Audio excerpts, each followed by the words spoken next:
Kakatiya university, Palamuru university, Mahatma Gandhi university, ఏ university, ఏ college, ఏ పాఠశాల, ఏ నగరం చూసినా, ఏ పట్టణం చూసినా, ఏ గ్రామం చూసినా, ఏ వీధి చూసినా ఆనాడు మారుమోగిన గీతం జయ జయ హే తెలంగాణ. ఈ గానం అందశ్రీ అనే ఒక కవి తెలంగాణ ప్రజలకు అందించి గుండెల నిండా ఊపిరి పీల్చుకొని లక్షలాది మంది తెలంగాణ ఉద్యమకారులు, నిరుద్యోగ యువకులు, విద్యార్థులు తెలంగాణ ఉద్యమంలో ముందు భాగాన నిలబడి పోరాటం చేసి ఆనాటి పాలకుల యొక్క దాష్టికానికి నేల కొరిగినా కూడా జయ జయ హే తెలంగాణ నినాదంతో ఈ తెలంగాణ రాష్ట్రాన్ని సాధించినరు.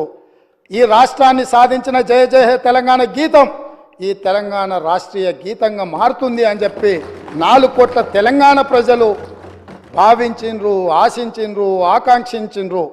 కానీ ఈ గొప్పతనం ఒక దళిత బిడ్డకు, ఈ గొప్పతనం ఆనాడు ఉద్యమాన్ని ఉవ్వెత్తున ముందుకు నడిపించిన ఒక ఉద్యమకారుడికి ఇవ్వకూడదన్న ఆలోచనతో, కుట్రతో నాటి పాలకులు జయ జయ తెలంగాణ గానాన్ని, గీతాన్ని తెలంగాణలో వినిపించకుండా నిషేధించినంత పనిచేసిండ్రు అధ్యక్ష.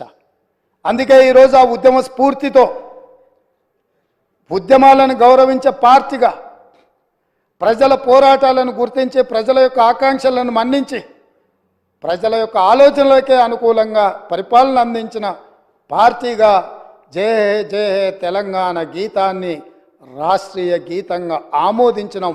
కనీసం దాన్నైనా, కనీసం ఆనాడు ఉద్యమం, ఆనాడు రాష్ట్ర సాధనలో గత 9.5 సంవత్సరాలు వాళ్ళు అనుభవించిన అధికారానికి పునాదులు వేసిన ఈ గీతాన్ని రాష్ట్రీయ గీతంగా మేము ఆమోదిస్తే అభినందిస్తారేమో, అభినందించకపోయినా ఆహ్వానిస్తారేమో అని చెప్పి 4 కోట్ల తెలంగాణ ప్రజలు ఎదురు చూస్తే నిరాశనే మిగిలింది అధ్యక్ష.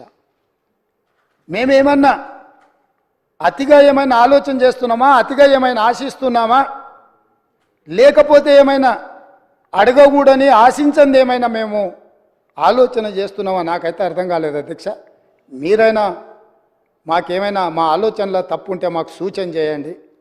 ఇన్ని గొప్ప నిర్ణయాలు తీసుకున్న ఈ ప్రభుత్వాన్ని అభినందించడానికి ప్రతిపక్ష నాయకుడిగా వారక్కడ కూర్చొని ఈ ప్రభుత్వం ఈ మంచి చేసింది, ఈ మంచిని మేము ఆహ్వానిస్తున్నాం, ఈ మంచి జరగాల్సిందే, ఇగో ఈ పరిపాలనలో మీరు తీసుకున్న నిర్ణయాలలో ఈ లోపాలు ఉన్నాయి, ఈ లోపాలను మీరు మార్చుకోండి, ప్రజలకు మంచి పాలనను ఇవ్వండి అని ప్రధాన ప్రతిపక్ష నాయకుడు అక్కడ కూర్చొని సూచన చేసినుంటే వారి గౌరవం పెరిగేదే తప్ప వారి గౌరవం తగ్గదు అధ్యక్ష.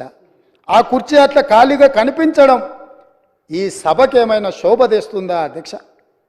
ఎందుకు వారు అట్లా ఖాళీగా పెట్టి సభకు గైరాజరవ్వడం అనేది ఈ తెలంగాణ సమాజానికి ఏమైనా ప్రయోజనం ఉంటుందా అధ్యక్ష? మీరు ఆలోచన చేయండి.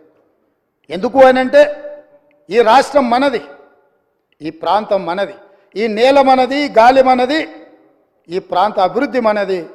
ప్రజాప్రతినిధులుగా మన బాధ్యతను నెరవేర్చాల్సిన అవసరం ఉంది.